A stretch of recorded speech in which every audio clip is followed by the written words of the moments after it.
বাংলাদেশ পৃথিবীর সবচেয়ে সভ্য ও ধনী দেশ।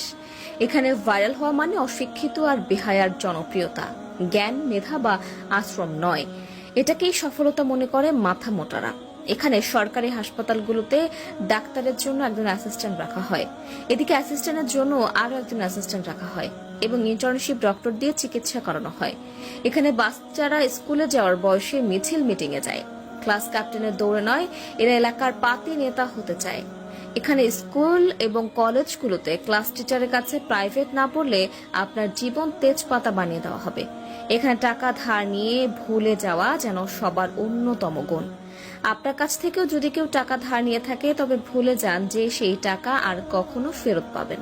এখানে ছেলে মেয়ে একজন আরেকজনকে জানু, মানু, সোনা, জান এসব বলে তাদের যৌবন শেষ করে দেয়, আর বিয়ে করে 40 বছর পার হয়ে গেলে এখানে দুজন গরিব মিলে আরো 5 থেকে 7 জন গরিবের জন্ম দেয়। এখানে কারো বিপদে কেউ এগিয়ে আসে না, ভাবে কি লাভ, কিন্তু নিজের বেলায় বিপদ এলে তখনই বলে ভালো মানুষের অভাব। তবে ঠিকই দূর থেকে চেয়ে চেয়ে দেখে এবং সেগুলো ভিডিও করে সোশ্যাল মিডিয়া ছেড়ে দেয়। এখানে সবাই লোভী আর খাই খাই স্বভাবের মানুষের বসবাস। যাকে বিশ্বাস করে সামনে এগোতে সাপোর্ট করবেন, দুদিন পর তার কাছ থেকে